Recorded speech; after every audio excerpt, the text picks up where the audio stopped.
Triangle of Sadness is out and gathered a lot of praise at the Cannes Film Festival last year. This satirical black comedy won the top prize at Cannes with its quirky and nuanced take on the lives of the ruling elite ultra-rich. But is this praiseworthy of an Oscar? As we approach award season, there are a lot of films jockeying for Best Picture. How does Triangle of Sadness stack up against the rest? Can it claim Best Picture? If you're new to the channel, make sure to hit that subscribe button and hit that notification bell so you never miss out on all new reviews I put out weekly here at Off the Cover. And without further ado, onto the video. As far back as storytelling goes, the focal point of human discourse revolves around complex discussions about society, class, gender, and race. For as long as film has been a storytelling medium, there have always been class-conscious films that show the struggle between the rich and the poor. These films have used creative storytelling strategies to spread the prescient message about our economic system and its inequality. Ruben Östlund's black comedy Triangle of Sadness is a provocative and biting satire of class, wealth, and beauty privilege that does a stellar job of showing the state of the human condition in the 21st century. The film's narrative offers a carnivalesque analysis of the ultra-rich that closely resembled the nuance and style of Wes Anderson, but in a more grounded cinematography. The film, which is a satirical black comedy, showcases the world of high fashion and the ruling elite class, where we get a glimpse of the social hierarchy among the ultra-wealthy.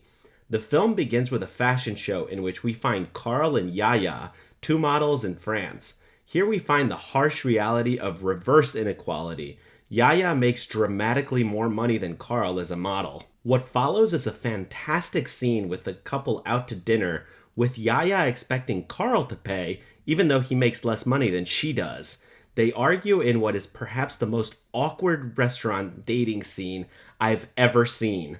Afterward, Carl begs for equality in the relationship, while Yaya flatly ignores his pleas.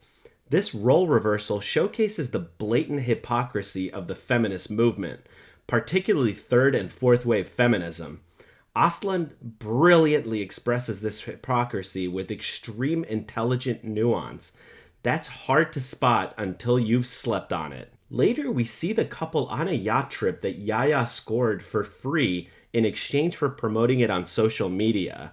It commenced with a few jars of Nutella being airdropped by a helicopter in the waters near the yacht. The sheer preposterousness of this scene truly shows how disconnected the ultra-rich are from the rest of society. It's comical how closely this resembles the irrational exuberance just before the start of the French and Russian revolutions.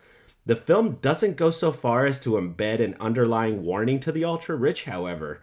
But as we see at the end of the film, it's left not only up to interpretation, but also as a question. Do the ultra-rich want to wind up as they did in France and Russia? We later see that the helicopter dropped off the Nutella for its wealthy guest Dmitry, a Russian fertilizer magnate who made his fortune in waste management after the fall of the Soviet Union and called himself the King of Shit.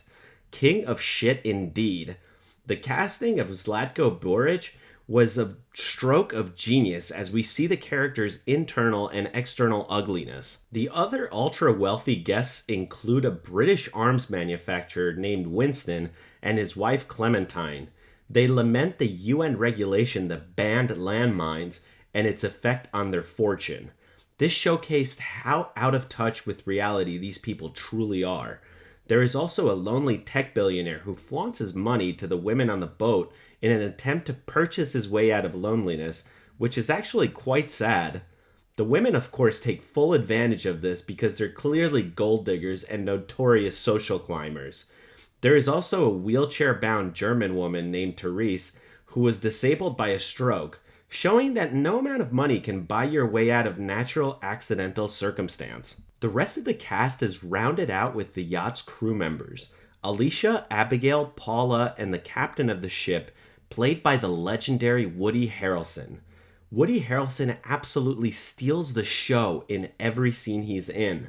His conversation and interactions with the King of Shit go down as some of the best discussion of economic inequality ever shown in film. I don't want to spoil any of this conversation, but suffice it to say, it is so nuanced that I had to rewind this scene a few times in order to fully grasp its significance. If one wanted the very core of the film's message, it is delivered in this scene.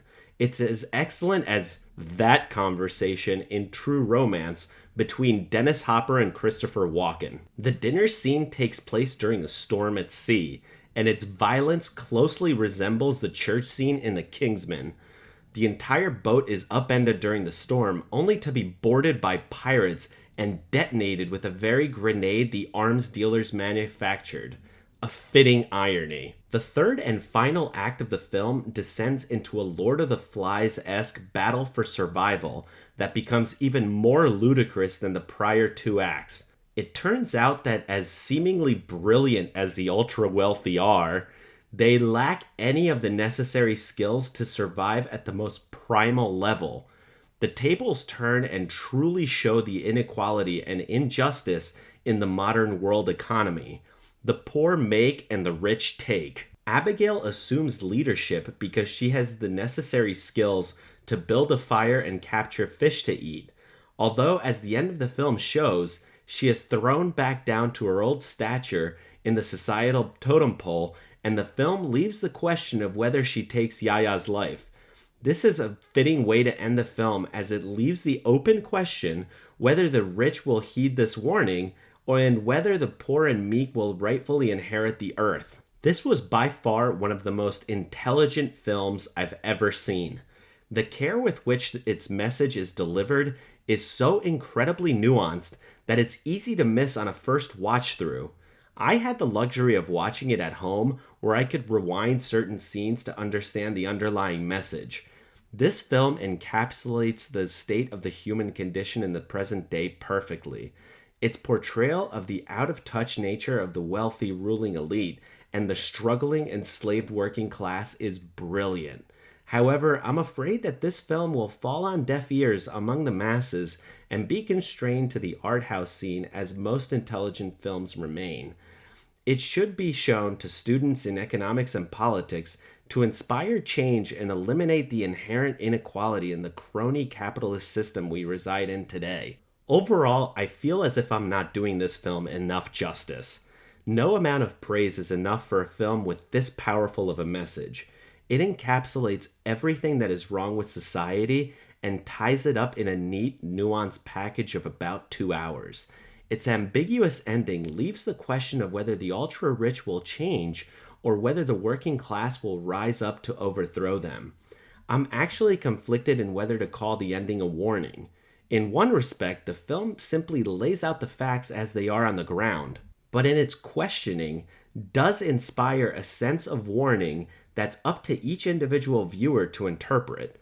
This film was absolutely amazing and deserves to be considered for Best Picture, if not outright win the prize.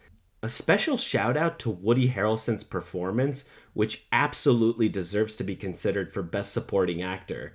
He was not only witty and intelligent in this role, but absolutely hysterical. Should you watch Triangle of Sadness? I can say unequivocally that this is a must-see film. If you like this video, hit that like button and subscribe for more great content.